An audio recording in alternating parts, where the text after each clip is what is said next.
I think BTS and Big Hit are going to attempt and will actually succeed in doing something that has never been done before by any boy band in the world, and that is to keep BTS on top of their game musically, creatively, and financially beyond BTS in its current form. So this video is actually an attempt to look at the business strategy behind the legacy of BTS. And so when I say, so yeah, it's just an attempt to look at how they are laying from a business perspective, what are the things that they are doing, the foundations that they are laying down to ensure that BTS will sustain its relevance, and BTS will stay on top of their game beyond its current form. And when I say current form, I mean this active as seven boys in a boy band, because I think at some point we all know BTS will not remain young forever. At some point they're gonna slow down, maybe because they want to do other things, maybe because they want to have a family, I don't know or not have a family, whatever it is that they want to do. But it is the nature of idols in Korea and even in other countries for boy bands to have a short lifespan, for boy bands to have a short mortality rate, because youth is short, and so at some point people are just expected to outgrow that phase in their life.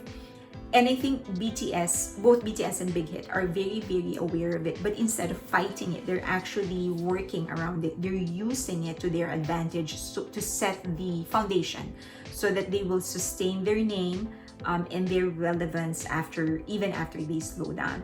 So I'm not connected to Big Hit, I'm not connected to BTS directly or remotely.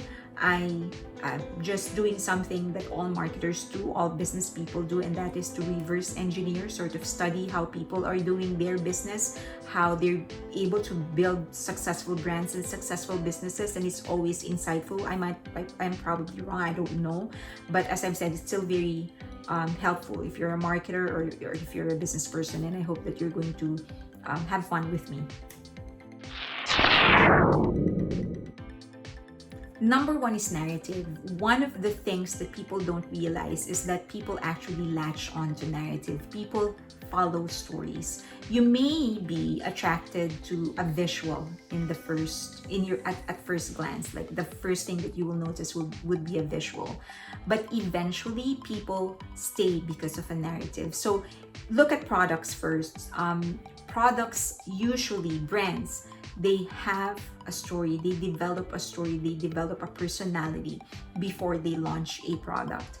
If you look at Nike, the truth is that there are a lot of shoes out there or apparels out there that are just as good as Nike, but people are loyal to Nike because they have a story, they have a narrative that resonates with that audience. They are not necessarily for the professional athletes. In fact, Nike is for those who try but not always succeed in staying fit, in winning something, in working towards their goal.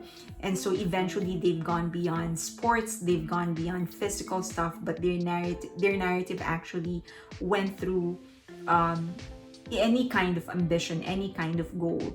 They're saying that we are for you, for those who are just trying. Keep on trying, we're always here for you. That's why the tagline is just try. Just do it. And then there's Coke. Coke is for families. It's for building memories together, sharing happy memories together, happy moments together. That simple dinner with a Coke on your table, that's the best moments you can ever spend with your family. That's their narrative. And Apple is the rebel. At the time when Microsoft and PCs were actually treating us like machines and robots, Apple came and said, no, we're the rebels, we're the different ones. And people just latched onto that even when now Apple is the one that's treating us like robots and stuff, but people are still latching onto them. People are still loyal to them because that's their narrative, that's their story. And look at the commercials of brands like Chanel and Nike. They're all very cinematic and they always tell a story. One of the most memorable commercial of Nike is I think the title is Failure, and it features Michael Jordan, and it was about Michael Jordan talking about all the different failures that he has experienced in his entire life, and how those failures actually helped him succeed. And so that in itself is a story of failure towards success. And then there's the legendary 1984 Apple commercial, and the story was there was this world filled with people dressing the same, acting the same because they're treated like robots. And then there's this group that were dressed up so informally, and they broke all the computers and they launched Apple, because this is about rebellion. This is about being different and showing your creativity. Commercials are like that. They always tell a story. And then if you go into music and music videos, it's the same thing. The most influential and memorable music videos are the one that tell a story. Thriller, for example, that in itself is an entire movie. That was so different. It shocked the world when it entered. And Michael, when it was first launched, Michael Jackson actually continued doing that kind of music videos where he would tell a story. Bad actually told a story, and all the other music videos that he did, there's always a story. Lemonade was like that, and that's why it is considered one of the most different, one of the most unique, and definitely one of the most successful videos ever, because it told an entire story. And musically, Beatles, they're master storytellers. If you look at some of their songs, there's Hey Jude, Blackbird, Sgt. Pepper's. There's always like an entire story behind an album and behind every song. Even raps. One of the reasons rap actually became very popular is because it's a narrative. They always tell a story in their songs, and that's what BTS has created. There's always a story in every music video that they create, in every song that they write, in every album that they create. So first there's a story within a song, and then there's a wider story in an album, and then there's a wider story in an era. So I think that's why people latches onto it, because you're following a story, and they're wise enough not to give away the story. They would give you enough so that you can piece together and create your own theory, and then but hold back enough so that it gives you the opportunity to enjoy it. Like you could very well be right just as much as you can very well be wrong. You have equal chances of being right as you can be being wrong. So I think that's one of the brilliant thing that they can do. There's enough foundation in there so that you can piece everything together and create your own interpretation. And even their music videos, so there's a story in a song, and there's a story in a music video, and then there's a story in an era. But then even when they say that a certain storyline is already, they're done with that storyline and they're creating a new one, they still actually leave enough open elements so that you can connect all of those era together. And that is why it's so addicting. That's why it's so addicting. And then even more important and bigger than that is the fact that BTS itself, the members itself, they actually have a narrative. So they've created a narrative for each of the character. They've created a story for each of the character of the band that is not necessarily the real story of the person and does not necessarily reflect the actual personality of the member, but it is still a narrative of the character. And that is one of the most surprising thing to me, was that a lot of agencies actually don't get it, while all other groups, the different groups in K-pop, they have concepts. All groups have a concept. There's the AI, there's superpower, there's the girl crush. All of them have concepts. BTS has a story. So that's what makes them so powerful, so different, and so unique. And that's why people latch onto them. because you're following the narrative of BTS. And I remember Yoongi Suga once said that it was in a recent interview, he said that a lot of people actually told him to produce an artist, but he said that he's not responsible enough to produce an artist. That he's okay to produce a song, but he's not disciplined enough to produce an artist, because he knows based on his experience that when you build an artist, you're not just producing songs, you're not just creating music videos, designing costumes and whatever. You're creating an entire narrative for that band or for that group or for that artist. And now that narrative that they've created in the music videos, and they're now going beyond music, and they're creating narratives in actual literature, stories, I mean. So they have Seven Fates, Chakho, and before that they had Save Me, the webtoon, and of course BT21. So the Seven Fates, Chakho, I've heard, I haven't read it, that it is actually written up like a mythology. And that means it's going to be epic. I mean, in the actual meaning of the word epic, it's going to be epic. But the other thing that mythology has is that it is basic enough in, how do I explain it? It is very much it has a lot of foundations. Like if you think of it as a house, like there's a lot of foundations.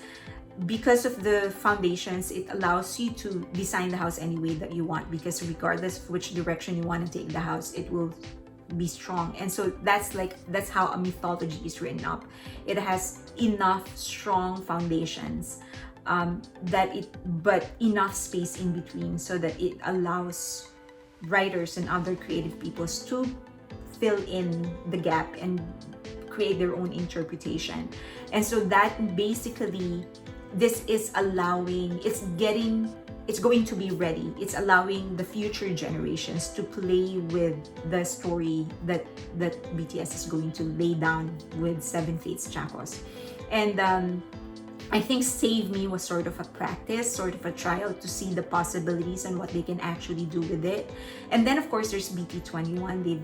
They didn't just create cartoon characters, as a lot of boy bands or girl groups are actually doing. They create characters, but that's it. With BTS, they went beyond that. They actually created a storyline for each of the character. They created a different universe, and the great thing is that it is identified to them, but it is not them. And so again, you allow future generations and other people enough flexibility so that if they want to take that in the future, you're not necessarily taking the name, or you're not necessarily creating a story about RM or Jimin, Suga, V. You're just creating a story around the characters that they created. So it is the flexibility. It is the flexibility that they are giving BTS by transcending music and going into other forms of literature and art. People, long after people forget about the beats, or long after melodies are deemed old-fashioned, the narrative and the stories will remain, and that is one of the foundations that will guarantee that BTS will remain relevant even after they have slowed down as a group. Next is with the creation of that narrative, with the creation of that story. Now they have put BTS. They're giving BTS the experience of actually creating products. The latest creation that they have, the merchandise designed by artists, allows them to not just think of it. Gives them two very, very important experience. One is actual merchandising and actual manufacturing. So they're not just designing the product itself.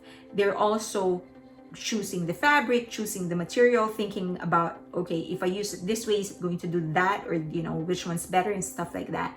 So that's very valuable. If you're developing a product, you need to think about manufacturing. And I know a lot of people are going to say that artists aren't product, but from a business perspective, it's actually a product. So you need to think about how do you how do you actually mass produce an artist? In other words, how do you make an artist palatable to more people?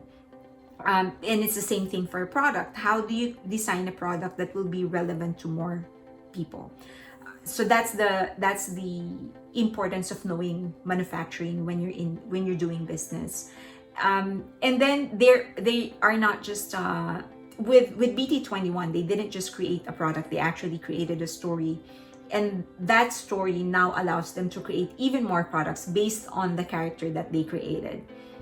And then there's Run BTS, and I think that's one of the most brilliant moves that they've ever made. They created a variety show for BTS instead of just having BTS participate in different variety shows. It gives BTS an opportunity to just work together. They know each other, so they know how to hype another. They know how to fill up the shortcomings of others.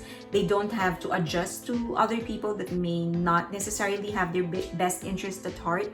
But more importantly, it gives BTS the responsibility of sustaining their own show. So now it isn't just reliant on anybody else. It's all about BTS. You don't do good with this show, people are not gonna watch it.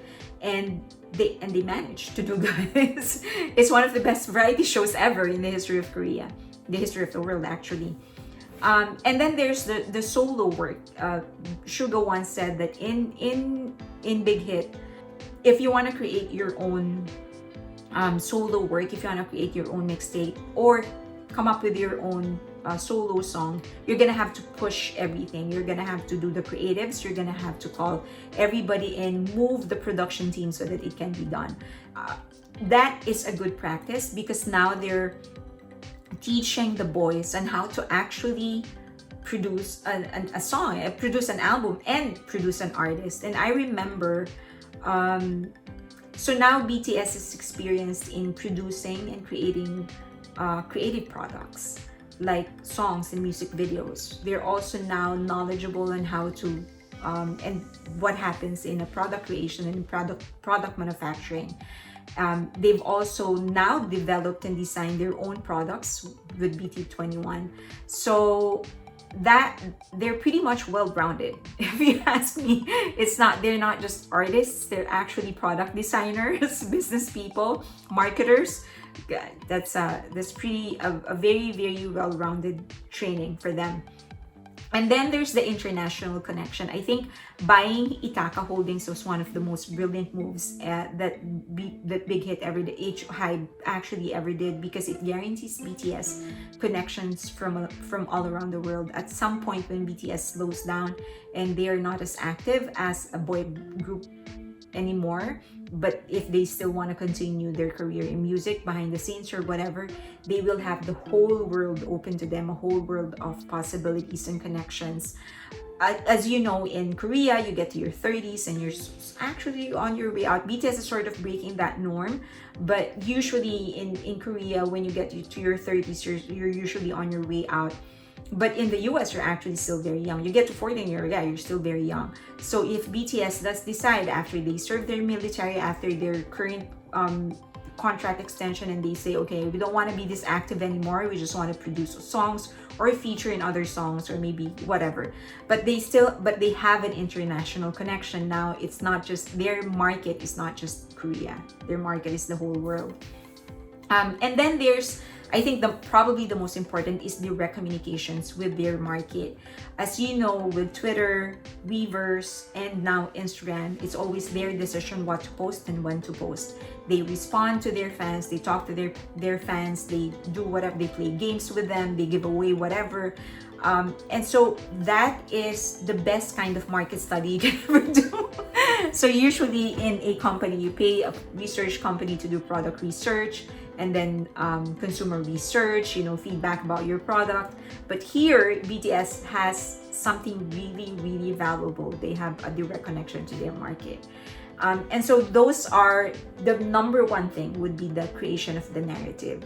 I think narrative in their song, narrative in their album, their era, and now they're actually really transcending music and going into stories. They're laying the foundation to make BTS accessible and relevant and attractive to future generations. It opens a lot of opportunities for them. And then on the operational side, they have the experience of product creations, market research, and actually running an entire production company. So yeah, so I think those five, maybe four, I didn't count, but those things are, I think, five of the best strategies that they're doing to ensure that BTS will remain on top of their games. I hope you learned something.